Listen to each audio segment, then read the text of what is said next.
So Colossians chapter 2 verse 8 is one of the most mysterious and interesting verses in the whole book.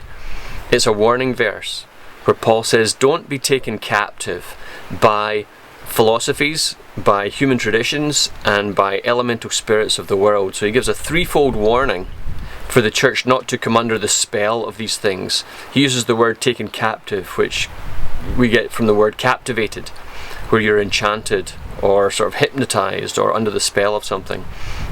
So don't be carried away by these false ideas, Paul's saying. So what are the false ideas back then that might help us understand life and navigate our faith today?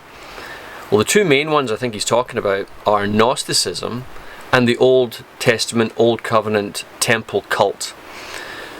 So Gnosticism was this sense of secret knowledge, understanding and insight, where people have revelations and discernments, the seers, the mystical folks of the day. And this movement had a pretty profound impact on the early church. So how would that translate today? You know, in what way is Gnosticism an issue, or the Old Testament cult? Is that even an issue? Like, where does that fit in today's understanding?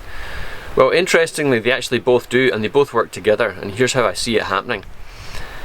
I've been doing a lot of teaching for our denomination and our district on theology. One of the main streams I'm teaching is the Holy Spirit, and the more I've been studying the modern movement of the church, and in particular the activity of the church regarding the Holy Spirit, the more I can see some concerns with some wings of the church and how that relationship and how that teaching is going.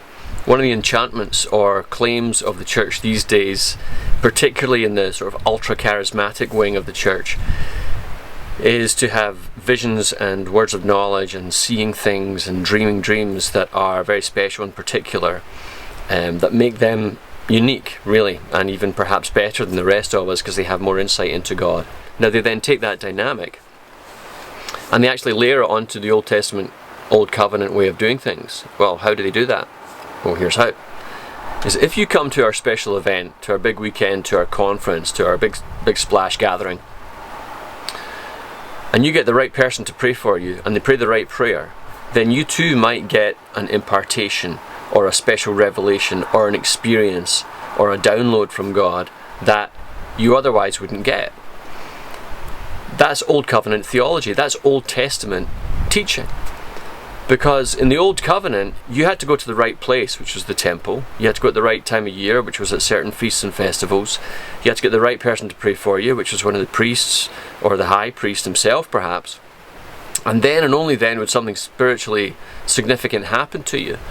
So they've taken the Old Covenant model of ministry and translated it into modern day church and built a business model around it and branded it with the Holy Spirit to then bring in the crowd and gather the following. Now maybe I'm being a bit brash and perhaps you might feel I've caricatured it, but the basic ingredients are there.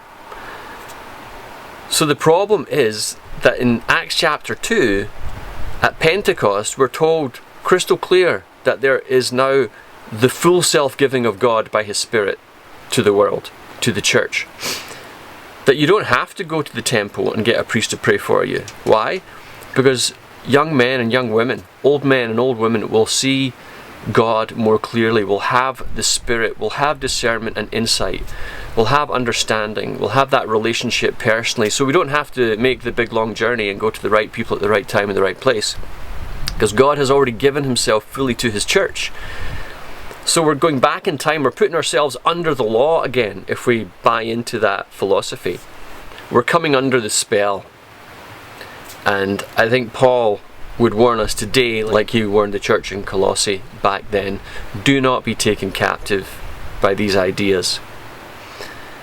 So I think it needs us to think and discern and to pray and to understand the times that we're living in, where there are parts of the church that overemphasize one thing at the expense of another and underemphasize something at the expense of something else. So I guess Solomon was right in the sense that there is nothing new under the sun. The church are still wrestling with the same temptations. And the basic temptation can be boiled down to this, that we will substitute something else for Christ. It could be substituting a great work of the Spirit. It could be substituting the Scriptures. It could be substituting church growth. You name it, we can fill in that blank. But if we substitute anything in the place of Christ, we're coming under some sort of spell. We're being enchanted by something that is leading us away from the light, not into it. So we'll talk about this for the next couple of weeks, and I'll try and pinpoint a few more things and how there's some subtle navigation that continually needs to go on within church and church leadership. And Paul is a really good guide in the letter of Colossians. So, see you soon. Peace.